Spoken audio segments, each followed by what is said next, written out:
এবার শিক্ষামন্ত্রীর বাড়ির সামনে বিক্ষোভ, এটা হতে পারে না।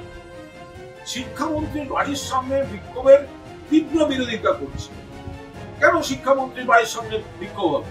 একটা মধ্যবিত্ত পাড়া, এর সঙ্গে বাড়ির কি সম্পর্ক, ব্যক্তিগত কি সম্পর্ক?